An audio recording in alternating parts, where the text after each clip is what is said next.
What's up, everybody, and welcome to Real Talk Real Estate. I'm your host, Mark Cannon, local realtor here in the Phoenix area with my home group real estate and owner of the Benchmark Real Estate team.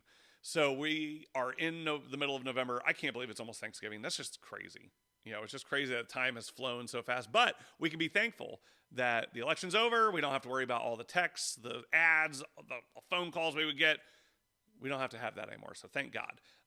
But no, I am also wearing a Kentucky shirt today because Kentucky just beat Duke last night, so go Cats. I know none of you probably care about that, but I do. So, but today we're going to talk through the Phoenix market update, what's going on, because there are some changes in what's been happening. So I'll try to run through this, try not to ramble. If you want to listen to this, you can listen to it on Spotify, YouTube, Apple Podcasts. If you want to watch it, you can watch it on Spotify or YouTube. Appreciate your guys' support. Appreciate the questions I've been getting from people. And, you know, for me, I'm just trying to be a resource. I'm not trying to be famous. I'm not trying to be viral. If I wanted to be viral, I'd go on TikTok, and I'm not doing that. I have no time for that. I'm here to serve my clients. I don't have time to go try and do all that stuff on TikTok. So for me, I'm here. If you want to see certain videos, if you have questions about certain things, I would love to do those videos for you. So put in the comments, reach out to me. I'd love to help however I can. Anyway, so let's talk about the Phoenix market update, where we always start. So how many homes are on the market?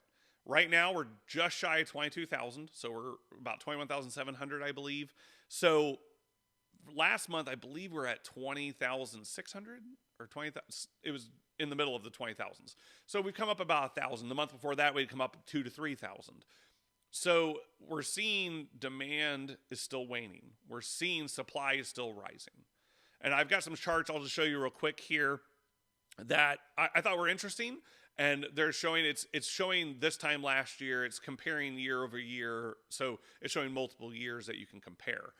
And I just thought it was an interesting chart, just kind of showing where supply is. And that's what shows me, obviously, buyer's market, balanced market. You know, some markets are balanced because you have to more look at cities than you do just as a whole, because real estate is local. It's not national. It's not even by state. It's local. You have to look at the local data. So there are some cities that would be more balanced where other cities are in buyer's markets. But we're trending towards buyer's markets. So supply is obviously rising. Normal supply, the way we've always said it, is 25,000 homes on the market. I'm starting to rethink that. Maybe it's a different number. I'm kind of working through stuff. I'll do another video on that because I'm just trying to go through some data on that right now. But supply is still rising. So that means people are like, oh, the market's crashing. No, it's not.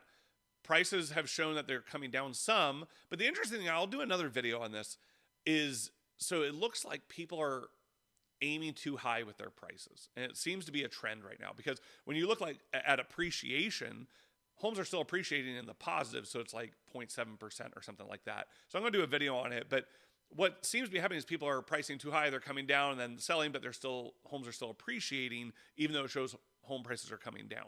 So something that's interesting to pay attention to. Inflation numbers came out. So inflation just came out, I think it was yesterday, today. It's one of the two. I think it was today. And it went up. So we had been coming down since March. We've been coming down. We got to 2.4% last month. And then, I guess that would be September when we got last month. So October's number is now 2.6. But the problem is the Fed is still lowering rates, which typically if inflation is going up, you don't want to keep lowering rates. But they've already said they're going to continue to lower rates. So it's a little concerning. Obviously, we don't want inflation to go back up, but we want inflation to stay low. 2% is the goal. Obviously, if we can go lower than that. But, I mean, the Fed chair has already said we're not going to have deflation. So are they planning on having more inflation? We'll see. I'm not an expert on that stuff, but it's concerning to me. I want inflation to come down because we don't want prices to keep rising. I would love to see prices come down. So we'll see what happens with that. Yeah, I mean, it's one of those that is a little concerning. Let me show you the Cromford data real quick, just on the markets, so I can show you kind of what's happening here. So obviously, I've shown you guys Cromford before. Between 90 to 110 is balanced market. Below 90 is buyer's market. Above 110 is a balanced market. A lot of these markets are coming back down. Obviously, you look at like last month, Fountain Hills was at 189. Now it's at 152. It's coming down. A lot of these are trending downwards. Typically, I think this report is 2 weeks to a month behind, to where most markets, in my opinion, are in buyer's markets at this point. Some are still in balanced markets. I think the ones up above 110 are probably still in balanced markets, even though 90 to 110 shows balanced market. But it's one of those that I think most are in balanced markets, and you have more of the outskirts that are in buyer's markets. And so what does that mean? And that's why I always tell people, if you can afford to buy without, because I always tell people, it's all about, there is no one answer for everybody. It's about you and what's best for you. So if you're like, hey, I can afford to buy right now, I could afford the monthly payment, I could put it, it would be where I want it to be, then buy. You can get the most out of it. Buyers should buy in buyers markets if you can. Now, if you can't, like I just had a conversation with a couple people the other day, and they were like, I really would like to buy, but they're just not ready yet financially. And I said, well, okay, we're not going to go house broke here. I'm never going to advocate for that. I want you to make sure that you are financially responsible. So it's one of those that there are still realtors out there. I still see videos, and it frustrates me, where they're like, you better hurry and buy. It's coming. And like people are talking about next year, right? Everybody's trying to forecast. I did a video on this where everybody's trying to project, and here's what's going to happen. No one knows. I'm more bearish. I always get this wrong, whether it was bullish or bearish. But I'm more bearish on how fast we're going to recover, because I think there's going to be a lot of things that need to happen in order for interest rates to come back down, in order for supply to rise. And really what they've been seeing is we need interest rates to be in the like mid to upper fives, like 5.7% before people start really selling more. Past 2 years, we've had the lowest amount of homes sold in like 40 years. So it's one of those that we need more people to come back in the market to sustain the market. So it's really going to be interesting to see what happens. I'm more bearish. Interest rates, obviously, I don't think I talked about them, but interest rates are around 7% right now. They went up. We follow the 10-year treasury. So it's one of those that they've gone up, and it'll be interesting to see when they'll actually start coming back down. So we were at like 6.1. Now we're at 7 again.